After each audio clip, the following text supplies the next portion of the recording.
Tea Spice is back! And it's time to do some note cards. Take out some blank note cards. Let's do Imperialism to World War I note card review. There's 3 topics. Imperialism, the progressive movement, and World War I. We're going to do them all so you're ready to go for your test. Let's get going. Let's get rocking and rolling. Here we go. First card. Please put the annexation of Hawaii. Annexation meaning to annex meaning to add. That means the United States is going to add Hawaii, not as a state, but as a territory. Ready to go? First point. In 1898, the U.S. military supports an uprising to depose the Hawaiian monarch. The Hawaiian monarch's name was Queen Liliuokalani. To depose means to get rid of. The U.S. military wanted to get rid of this Hawaiian monarch so that the U.S. could annex Hawaii, and that is exactly what happened. Second point, Hawaii is annexed by the United States of America. This happened right after the Revolution. This happened in 1898. This is a period of time when the United States is stretching everywhere and looking to play the imperial game. Why? Why did the United States want Hawaii? Third point. The U.S. desired Hawaii because it was a strategic refueling location for ships sailing to Asia. Like I said, the United States is stretching everywhere, including doing business with Asia. And if you've ever been on a long car ride, you know you've got to stop for gas. These ships going on these long trips to Asia have to stop for gas. And the refueling location of Hawaii is why the United States desired Hawaii and wanted to annex it. There's 3 key points about Hawaii. I'm going to go to the next slide. If you need to stop me, stop me. If not, let's go. Next slide. Please put open door policy. Open door policy. This is taking place in China. Here we go. A trade policy in China. You have all sorts of different countries that are doing business in China, trying to access China's markets. So you have to have a policy. It was proposed by John Hay, U.S. Secretary of State John Hay. When you open a door, what do you say? You say, hey. Premium or not premium? Of course that's premium. What is it? It states 2 things. It stated that 1, foreign nations must have equal trading rights in China. There cannot be one foreign nation that dominates over another foreign nation in terms of doing trade with China in those markets. 2, foreign nations must obey Chinese law. You can't go into China and disrespect their law. You have to obey the rules that the Chinese government has put in place. Open every door to every country looking to do business in China. Very good. Ready to do another one? Let's do another one. Panama Canal. Get your pencil ready to go. This is going to be a long one. Here we go. The United States desired the Panama Canal to increase economic development by linking the Atlantic to the Pacific. And this makes sense. You know, the Panama Canal is right there in Central America. Tiny strip of land. Cut it open, make a canal, and that way your ships can go to the Pacific Ocean, cutting right through the Panama Canal. And that will mean business can increase, economic development can happen, okay?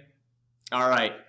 But this is a little complicated. You ready for a lot of writing? Here it is. Let's write this down. First of all, Panama was not its own country. Panama was a province, meaning a part of Colombia.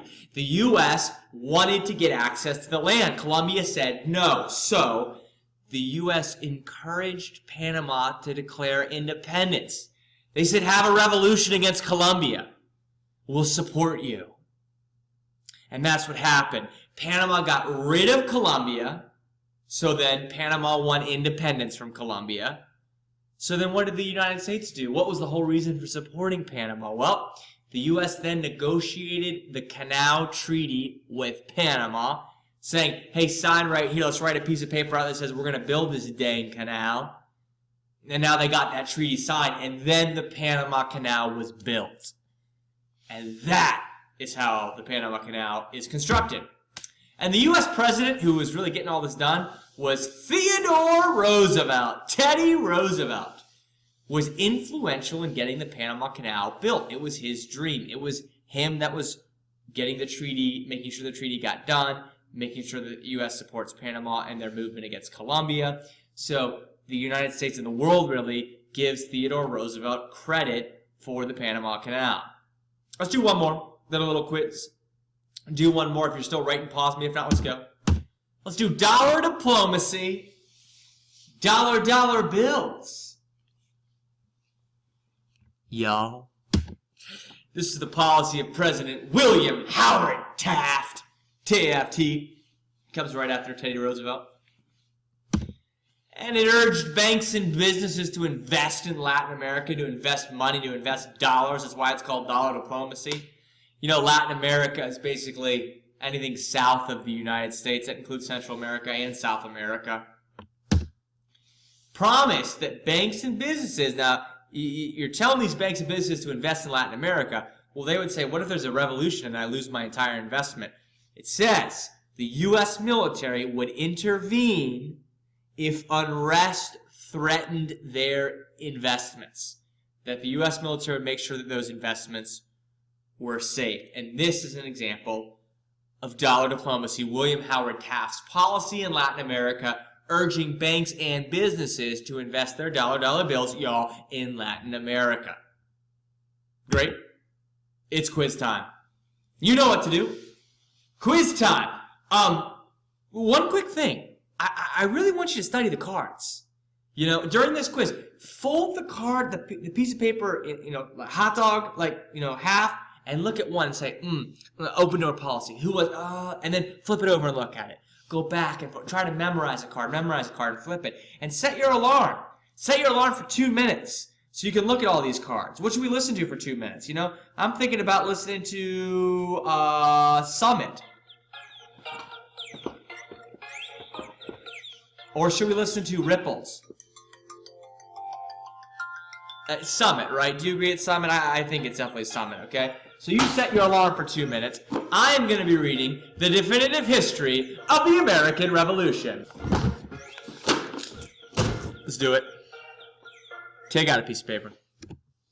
Blank piece of paper. You know, we can use the same one piece of paper for all these quizzes. Number 1, number 2, number 3, and number 4. Okay, you studied. Flash the knowledge. Flash the knowledge. Number 1. Why did the U.S. desire Hawaii? U.S. annexed it in 1898. Why? What did they want out of Hawaii? 2. The open door policy stated that who has equal trading rights in China? Who has equal trading rights in China?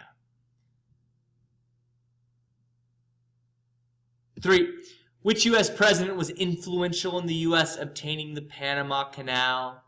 One president gets the credit for the Panama Canal. Who is that one president? 4. What did dollar diplomacy urge American banks and businesses to do? What did dollar diplomacy urge American banks and businesses to do? All right. Very good. Let's go over this thing. Number 1, why did the United States desire Hawaii? Because it was a strategic refueling location. Something about refueling ships going to Asia. You got that, you got that too. The open door policy stated that who has equal trading rights in China? All nations have equal trading rights in China. That was a little tricky one. You can't just say the U.S. because you had France, you had Great Britain, you had other nations, okay? So the nations who are interested in China, everybody's going to be equal. Everybody's going to be equal. 3, which U.S. president was influential in the U.S. obtaining the Panama Canal? That is Theodore Roosevelt. Theodore Roosevelt was the U.S. president influential in obtaining the canal. 4, what did dollar diplomacy urge American banks and businesses to do? To invest in Latin America. The policy of William Howard Taft. To invest in Latin America. I know what you're thinking. I'm supposed to remember that. Just thought of a pretty way for us always to remember this. Dollar diplomacy. William Howard Taft. That sounds like the most delicious thing you can get from 7-Eleven, which of course is a grape Laffy Taffy. You know the big Laffy Taffy? How much does that cost? Just about $1. Taft taffy, dollar diplomacy, and then Laffy is L-A, you spell Laffy, L-A, Latin America, Laffy Taffy, premium or not premium? That's premium. Let's do some more cards. Hey, let's do 2 cards and then study them. Let's do one on yellow journalism. We're going to do one on yellow journalism. We're going to do one on the Spanish-American War. We're going to take a quick study break, a 1-minute study break. We're going to quiz, and then we're going to go to the next thing. Yellow journalism, okay? You know, this yellow journalism is going to contribute to the U.S. involvement in the Spanish-American War. What is it? Dramatically describing conditions in Cuba. If you ever hear about yellow journalism, it's exaggerating for a dramatic effect.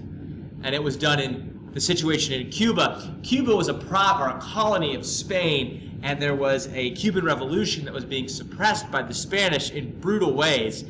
I'm not saying it wasn't brutal, it was, but the description of the event would be like, blood in the fields, blood on the doorsteps, blood in the streets, blood, blood, blood. You know, like, how do you read that? You know, how are you supposed to go on with the rest of your day hearing all of that dramatic bloodiness?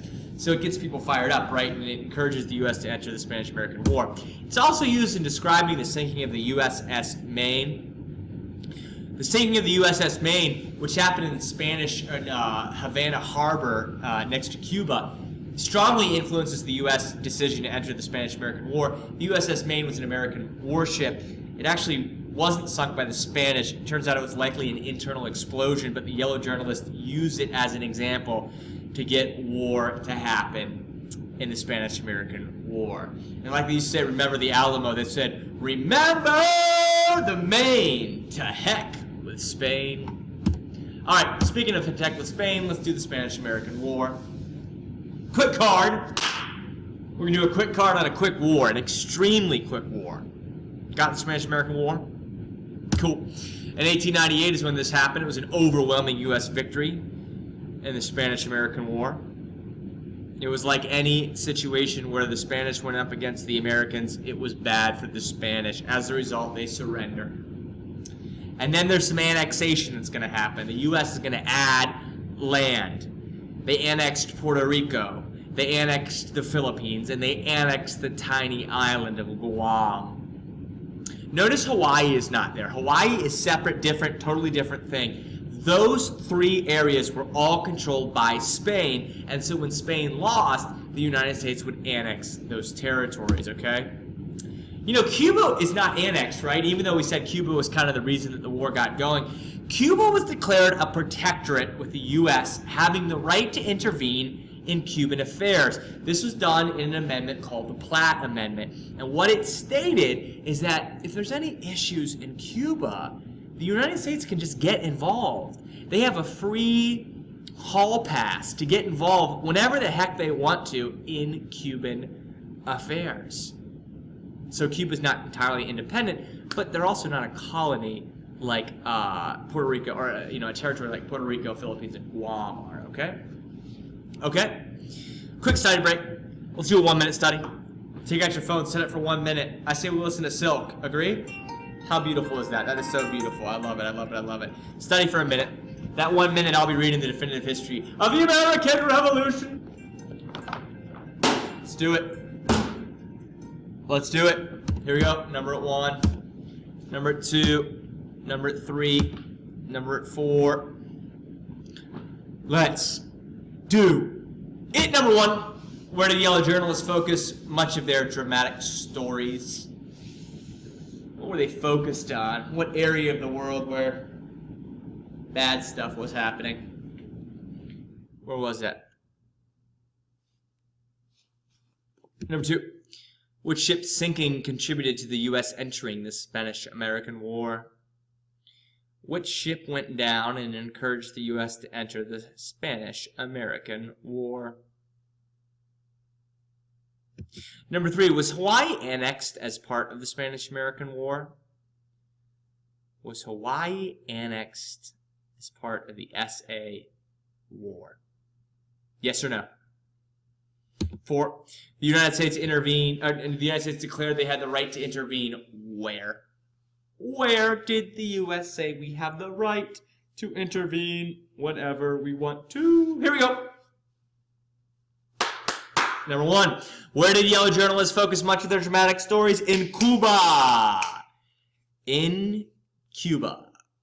Number 2, which ship's sinking contributed to the U.S. entering the Spanish-American War? It happened next to Cuba and Havana Harbor. That is the USS Maine. Remember the Maine. To heck with Spain. 3, was Hawaii annexed as part of the Spanish-American War? No!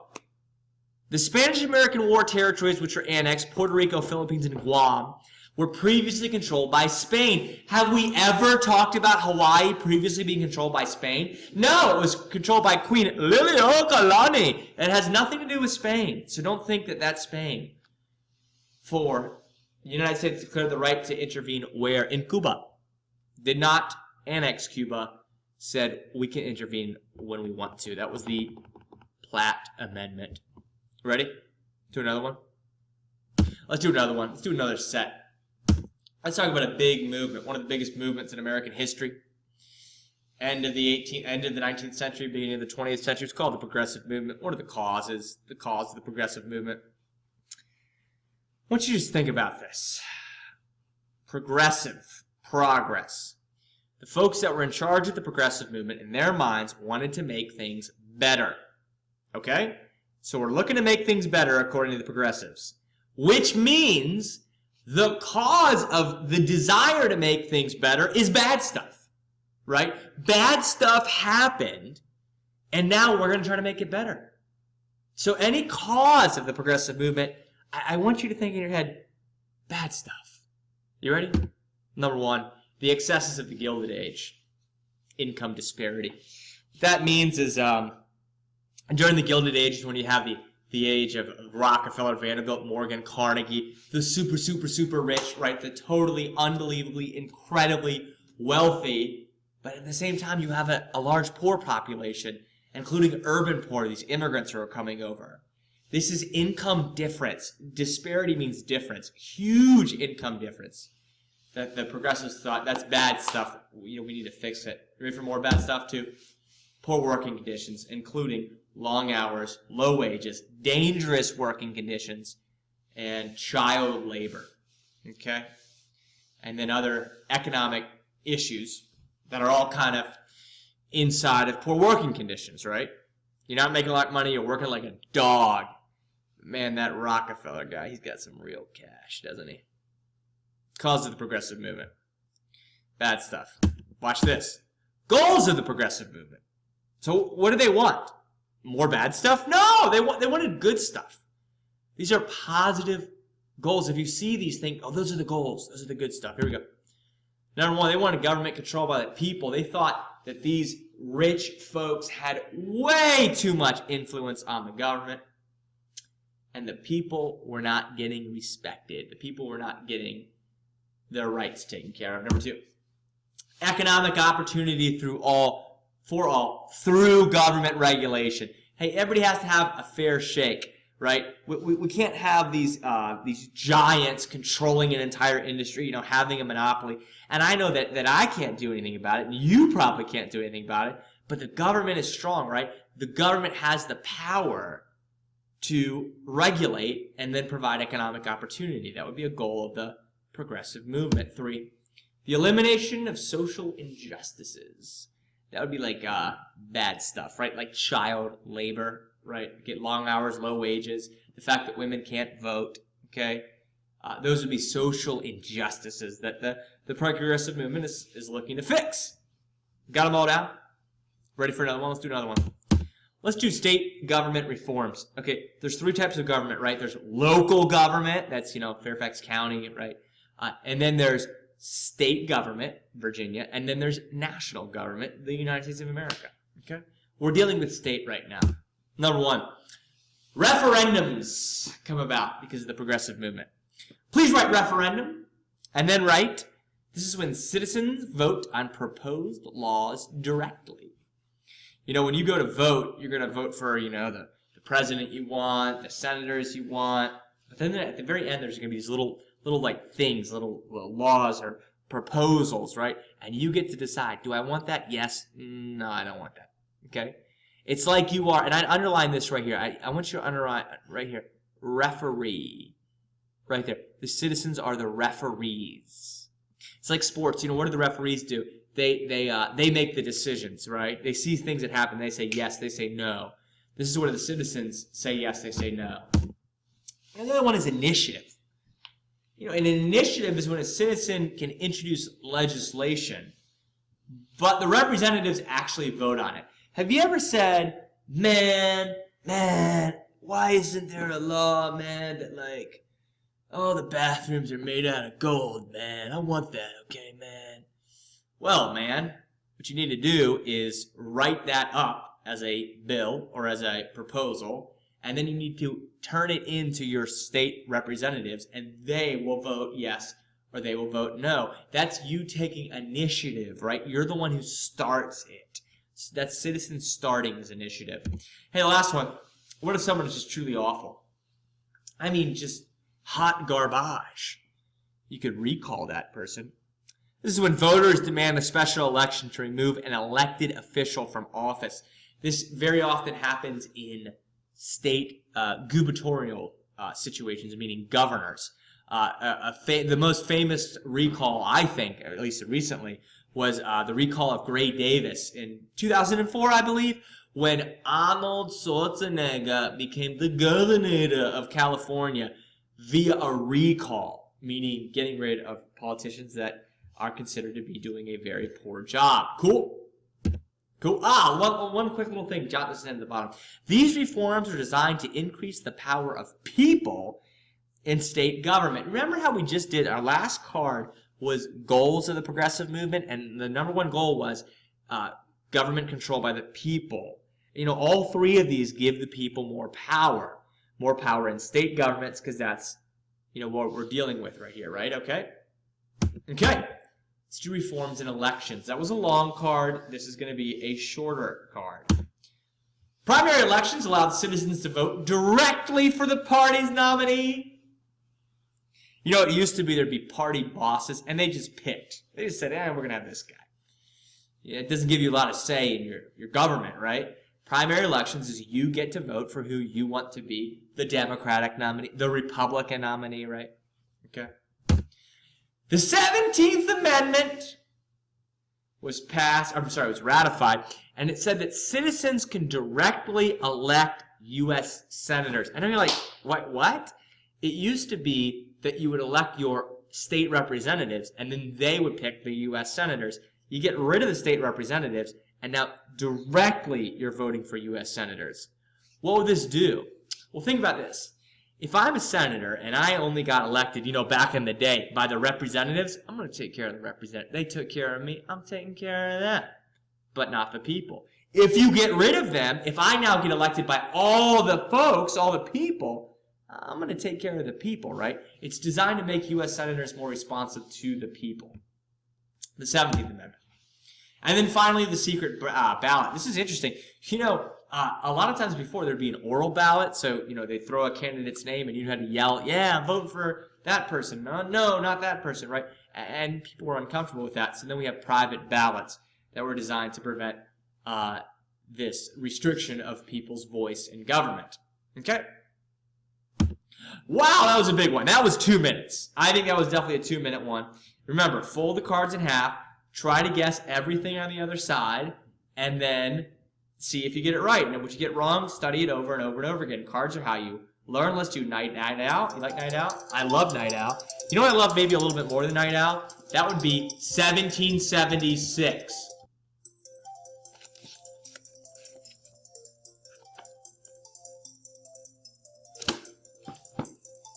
Incredible.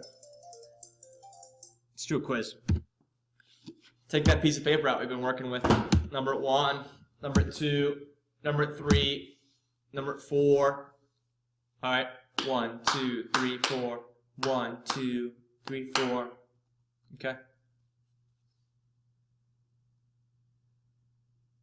Very good. Here, number 1. A cause of the progressive movement was the excess of which age? The excess of which age? Cool.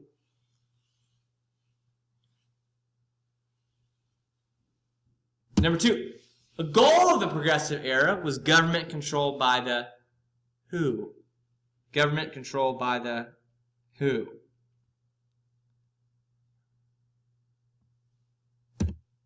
Number 3, what is the name of the state government reform where citizens can introduce legislation, but representatives actually are the ones who vote on it?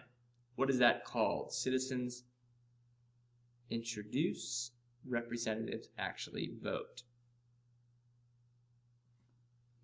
Number 4, why was the 17th Amendment passed? Why was the 17th Amendment passed? Number 1, cause of the Progressive Amendment was the excesses of the Gilded Age. That created income disparity. Rockefeller, Morgan, Vanderbilt, Carnegie, Gilded Age. 2, a goal of the Progressive era was government controlled by the people, because that's a good thing, and goal's good, cause is bad for the progressive. 3, what is the name of the state government reform where citizens can introduce legislation, but representatives actually vote on it? Initiative. That is where citizens take the initiative to introduce some legislation, but representatives are actually the ones who vote on it. 4, why was the 17th Amendment passed? To make U.S. senators responsive to the people, not to the representatives that voted them in. Responsive to the people. Okay?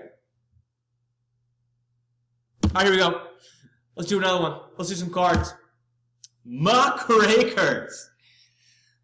Rake just means to, like, kick up, right? Muck. Does that sound like a good thing or a bad thing? Do you think you'd like to drink muck? Oh, man. Can I have some muck today? No. Bad stuff, right? These are journalists who exposed corruption and misconduct during the progressive era. They shined the spotlight on bad stuff that the progressives are trying to fix. Everywhere, like such as what? Well, a famous muckraker's name was Upton Sinclair. He wrote a book called The Jungle, and it described the terrible condition in meat-packing plants and led to the passage of the Meat Inspection Act. The Jungle made people vegetarians. They read The Jungle. They were so horrified by what was happening in the meat-packing plants that they stopped eating meat. And the U.S. government says, is it really that bad? Yes, a muckraker exposed that. Let's send federal inspectors in to make sure that this meat isn't being treated so poorly. And that is the Meat Inspection Act. Okay? Hey, and then another one was John Spargo. He wrote a book called The Bitter Cry of Children. And that described child labor abuses, which led to child labor laws. Okay, so you can't hire all these kids to work all the time in these factories. So where do those kids go? To the greatest place on earth. And where is that magical land of fun? School. It's led to an increase in school attendance for children. And the kids have been saying thanks ever since. Let's do square deal. All right, I mean, we've been doing some long cards, right? I mean, like, Let's do some very brief and short cards. Let's do the square deal.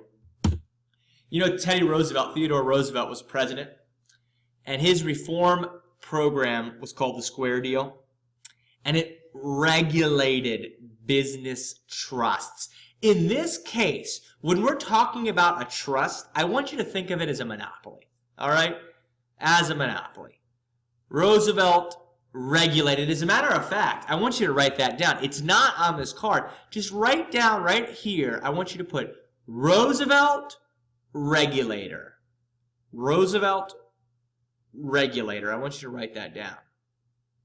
Okay? He regulated monopolies. Ready for another one? New freedom. New freedom. Okay? Who was New Freedom's stuff? This is President Woodrow Wilson's reform program, which called for the destruction of trusts, meaning monopolies. Let's get rid of them. Let's destroy them as soon as possible. I want you to write in here where it says Wilson. I want you to put Wreck-It Wilson. W-R-E-C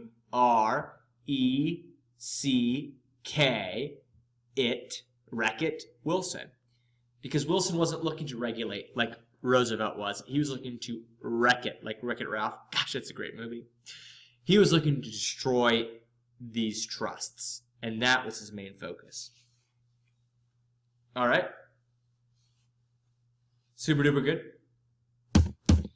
Sherman Antitrust Act. Let's talk about specific laws for these trusts and how they were used.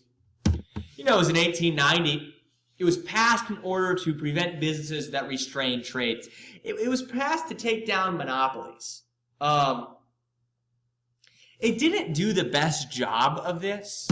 You know, it was poorly worded and it rarely was enforced, though it was enforced sometimes. Okay, antitrust meaning anti-monopoly in this case.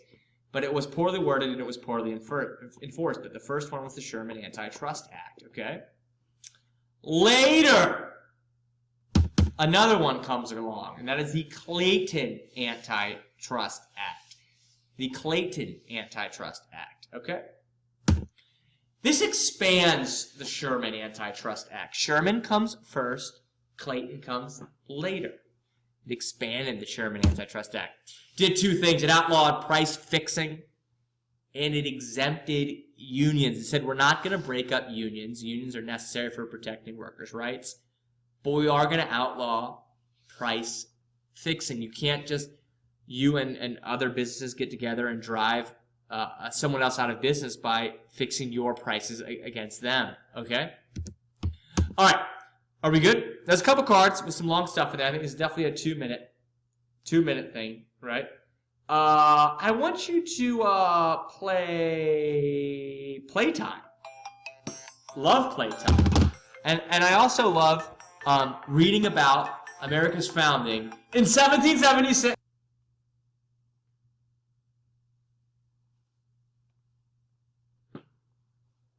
Okay. Let's do it. Let's do a quiz. Number 1, number 2, number 3, number 4, number 1. Muckrakers were journalists who exposed what? What do those journalists expose?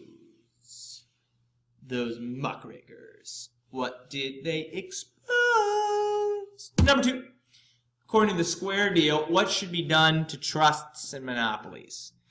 According to the Square Deal, what should be done to trusts / monopolies? Square Deal. 3. According to New Freedom, what should be done to trusts, monopolies?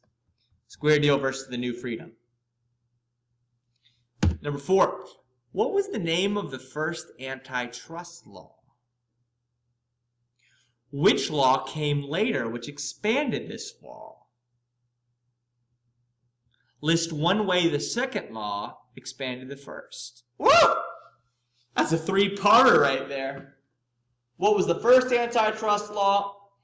What was the second one? What's one way the second one expanded the first one? Take your time. Take a minute to jot all that down. Here we go, number 1. Muckrakers are journalists who exposed what? Corruption and misconduct. They weren't just individuals working for social reform. Well, they were, but more specifically, they were journalists who exposed this. 2, according to the Square Deal, what should be done to trusts and monopolies? They should be regulated, because the Square Deal is Roosevelt and Roosevelt regulator. 3, according to New Freedom, what should be done to trusts and monopolies? They should be destroyed, because New Freedom is Wilson, and Wilson wanted to destroy monopolies. 4, what was the first antitrust law? That was the Sherman Antitrust Act. What was the later one? That was the Clayton Antitrust Act. What's one thing that the second law, Clayton, did to the first one to expand it? Well, you could say that it outlawed price fixing or it exempted unions. Cool. Hey, we're doing 2 more quizzes and then we're done. 1 more on the progressives and then we're going to do all World War I in one little chunk of cards. We only got a few cards left. Let's go. Please put 16th Amendment. Amendment number 16. We are just going to rattle off some progressive era accomplishments right now. And first I want to start with the 16th Amendment. This is a graduated income tax. Okay? What that means is as you make more, it goes higher and higher and higher and higher. A flat tax is when everybody pays the same percentage, right? So everybody pays 10%, right? So if you make a little bit of money, it's a little 10%. If you make a lot of money, it's a big 10%. No. Graduated means you make a ton of cash, we're just going to tax way higher percentage-wise than if you do not, okay? Progressives argue the rich should pay taxes at a higher rate. They make more, so they need to pay more, okay?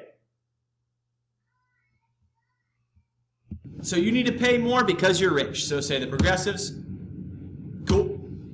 Please put Federal Reserve Act. This is going to be a very quick card. There's also a fear of unfair banking practices. That's why in 1913, the Federal Reserve Act called for national supervision and regulation of the banking system. Called to regulate the banking system was the Federal Reserve Act. Okay. Done. That card's done. Then the Pure Food and Drug Act. Pure Food and Drug Act. Exactly what you think it will be by the title of the card. This is reform legislation which required companies to sell clearly marked safe products. You know, they used to sell tooth drops. Had a little ingredient. You may have heard of it before. Cocaine. And the pictures of it, they have little kids dancing around, so happy to be on their cocaine tooth drops, right? You know, that was before the Pure Food and Drug Act, obviously.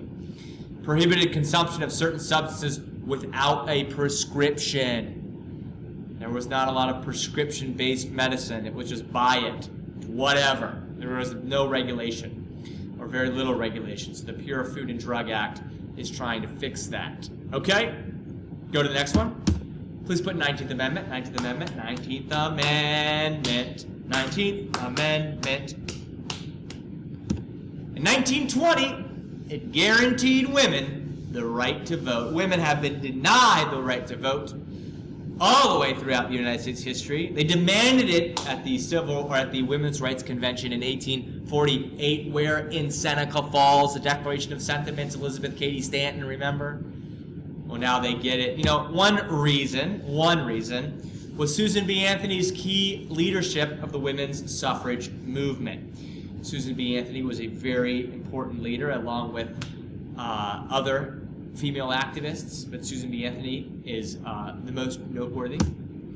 This protest movement was the forerunner to the modern protest movement, meaning we want something done and we are going to do something wild, attention-getting, dramatic, daring to get done. For example, women would protest outside of D.C. and they would get thrown into jails here in Northern Virginia, and they would go on hunger strikes, and these hunger strikes would be long process, forced feedings, really dramatic stuff to try to change public opinion on their cause. Women also entered the labor force during World War I.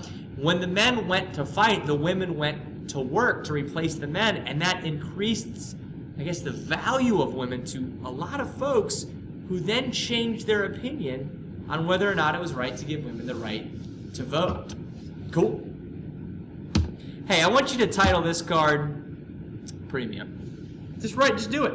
Write Premium. Because I'm about to give you probably the most premium way to remember something.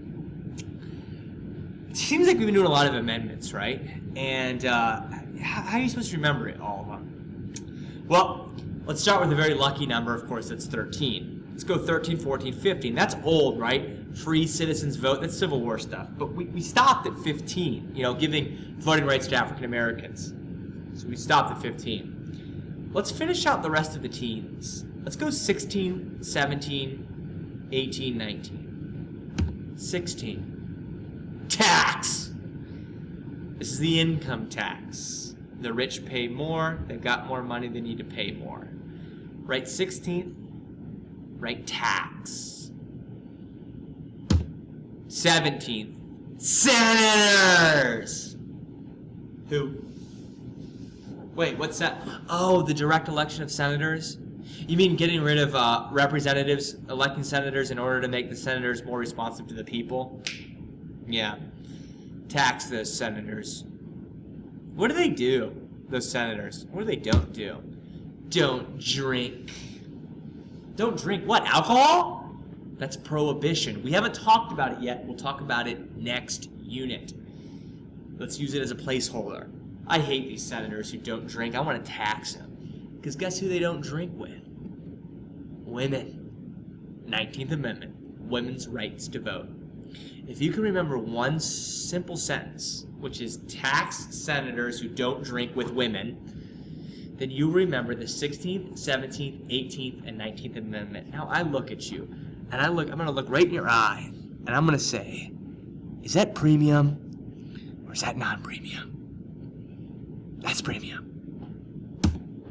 It's quiz time. This is a 2-minute. This has got to be a 2-minute, man. This is our last progressive one. I don't know about you. I'm feeling hillside right now. Love it. Love the paste ringing, right? I'm on page 223 of 1776. I'm going to get back to reading. Hillside. Study your cards. We're taking a quiz. Study your card. Oh, time for a quiz?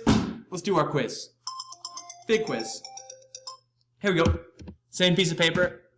Number 1, number 2, number 3, number 4. 1, 2, 3, 4.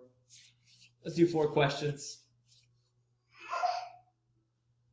Number 1, who do the progressives believe should pay taxes at a higher rate? Which group of folks believe the progressives need to pay more taxes? Looks like Grace wants to pay us a visit. Number 2, the Federal Reserve called for the regulation of what? The Federal Reserve called for the regulation of what? Number 3, which reform legislation called for clearly marked products? Clearly marked products must take place because of which reform legislation? Number 4, which amendment guaranteed women the right to vote? Which number amendment? If you remember what I told you about remembering amendments, you'll know this one. You ready to do these? 4 of them, here we go. Number 1, who do the progressives believe should pay taxes at a higher rate? That would be the rich. The rich make more, so the rich should pay more. Number 2, the Federal Reserve called for the regulation of what? The banking industry. Keep an eye on these banks from unfairly treating the American people. Number 3, which reform legislation called for clearly marked products? That would be the Pure Food and Drug Act. The Pure Food and Drug Act. Number 4, which amendment guaranteed women the right to vote? That would be the 19th Amendment. Remember, tax senators who don't drink with women. That's 16, 17, 18, and 19. Perfect? All right, let's do our last section. Like 4 cards left and we're done. Here we go. Please put reasons for the United States entering Dub. Uno. Why did the United States want to enter World War I? Well, at the onset of World War I, the U.S. maintained a policy of neutrality. Please write that down. Neutrality of the United States was not involved or interested in getting involved in World War I. They wanted to remain as neutral as possible. Okay? Then things changed. The U.S. entered World War I for 2 reasons. 1, to maintain freedom of the seas. The sinking of the British passenger liner, the Lusitania, in which 128 Americans were killed, made the United States believe, we cannot let this unrestricted German submarine warfare continue. We have to maintain freedom of the seas. And also, Great Britain was fighting this war, and we did have American ties to Great Britain, you know, as a former colony. That just kind of makes sense. So the United States is ready to enter World War I. Let's get involved. Please put Wilson declares war. This card is going to be Woodrow Wilson declaring war. Now, when you declare war, you can't just say, oh, I'm declaring war. Also, He doesn't actually declare war. Congress declares war, but he asked Congress to declare war, and in that way it was like he was declaring war, okay? In 1917, Wilson declared war, stating that the U.S. must, quote, make the world safe for democracy. We can't have these awful, terrible governments of the Central Power, Germany, the Austro-Hungarian Empire, doing all this unrestricted German submarine warfare. Now, the U.S. resources, troops, materials will tip the balance of powers and lead to a victory for the Allies over the Central Powers. Ultimately, the Central Powers will be defeated. Okay? 14 points. Let's do the 14 points. The war is over. Now it's time for a treaty. They go to Versailles to write the treaty, and Wilson has 14 things he wants to go over. He calls them the 14 points. This is a proposal by Woodrow Wilson at the Treaty of Versailles. Okay? Among his 14 points were the following. He called for self-determination. He called for freedom of the seas. He called for a mandate system and a League of Nations. Freedom of the seas is important, right? Because that's the reason that the United States got involved in the first place. He believed that the League of Nations would be a group of countries which would prevent future issues from arising, future world wars. This is a key point. Wilson believed the 14 points would eliminate the causes of war, meaning if you followed his 14 points, there would be no more war. There would be no more war. Very ambitious. Please put League of Nations. League of Nations. You know, League of Nations was created, but the United States never actually ended up joining the League of Nations.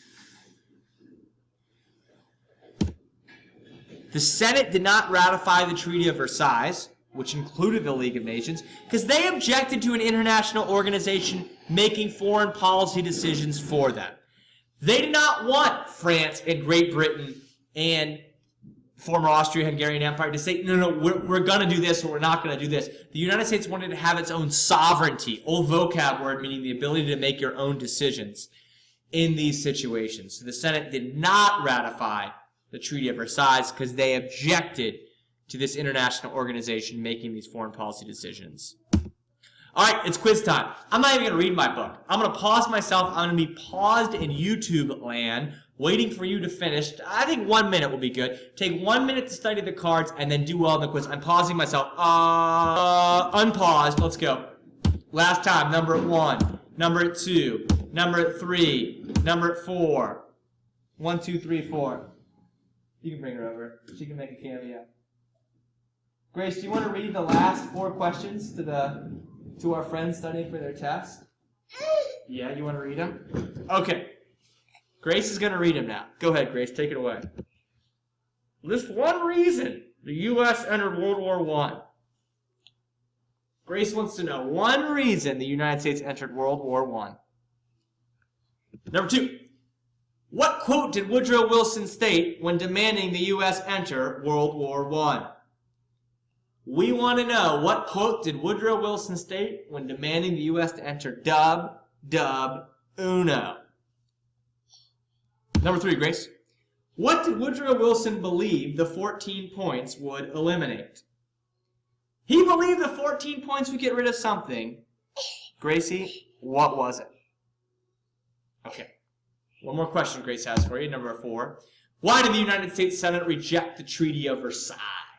Why did the U.S. reject the Treaty of Versailles? All right. You got some answers, Grace? Yeah? Okay. Number 1. Was one reason the United States entered World War I? It could be to maintain freedom of the seas, or it could be because we had strong American ties with Great Britain. Either one of those would make sense. 2. What quote did Woodrow Wilson state when demanding the U.S. enter World War I? He said, we must make the world safe for democracy. We must make the world safe for democracy. Number 3. What did Woodrow Wilson believe the 14 points would eliminate? The causes of war. there would be no more war. Number 4. Why did the U.S. Senate reject the Treaty of Versailles?